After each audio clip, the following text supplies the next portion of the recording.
Hi guys, are you looking for a new gaming laptop? I know I have.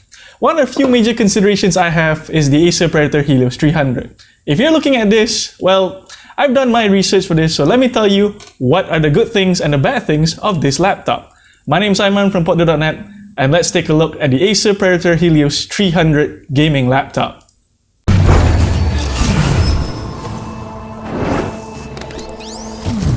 One of the things that made the Acer Predator Helios 300 really stand out is how good it looks. It has this aggressive gamer-esque design, it has the black body, red trims. It just screams gamer. That you cannot personify gaming in looks as good as this.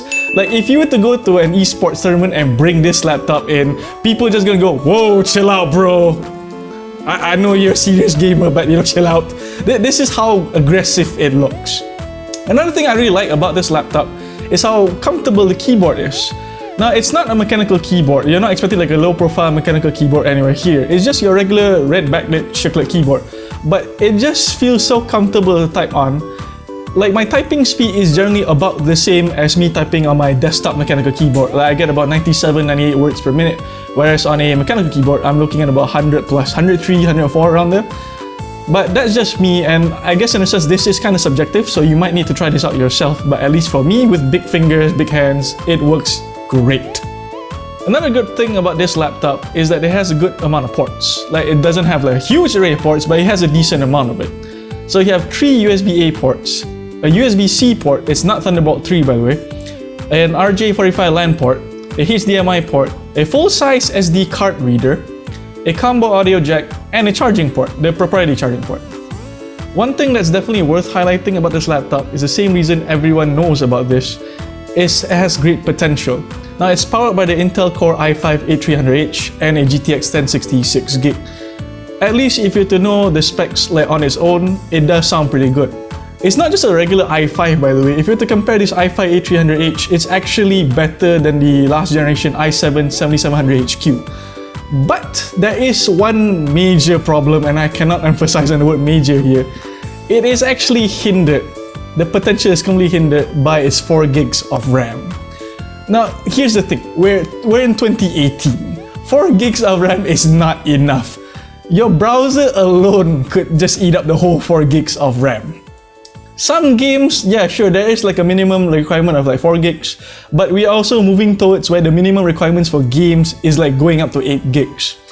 So if you're planning to get this one, or at least this variant of the laptop, I would recommend upgrading the RAM immediately because I feel like specifications wise, it's actually pretty solid, but you just can't take full advantage of it just because of the RAM alone.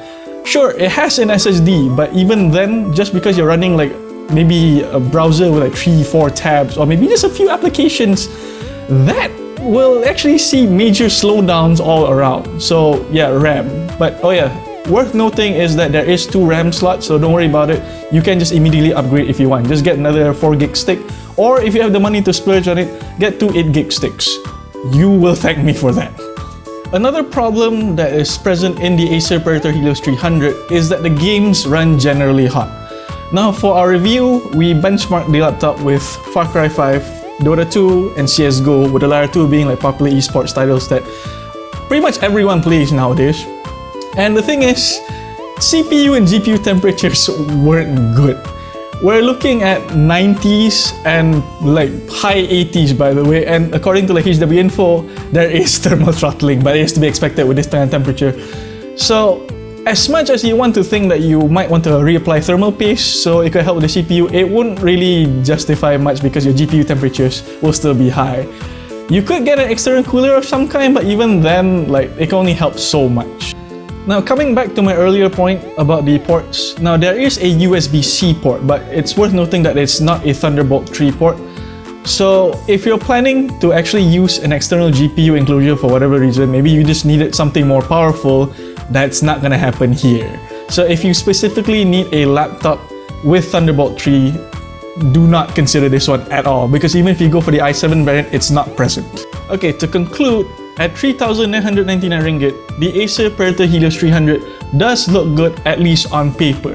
But with just 4 gigs of RAM, I feel like the potential has been greatly hindered here, and I would not actually get this if I were you. Unless you're planning to get this and upgrade the RAM by yourself. If you can get a free upgrade, even better, but even if you have to like pay extra for it, 8 gigs of RAM will be just nice. If you don't want to do this, there is an alternative. There is an i7 variant which is powered by the i7-8750H with the same graphics card, the GTX 1066GB, and 144Hz display.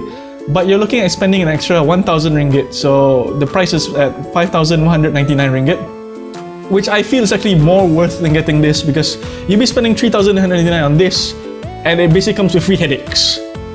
So if you're gonna consider this, at least get a RAM upgrade. But if you don't want to upgrade RAM by yourself, don't worry about it. You can actually go for the i7 variant, which is a lot better at least. So that's all from me today. My name's Simon from Potato.net, and I'll see you guys again next time. Bye!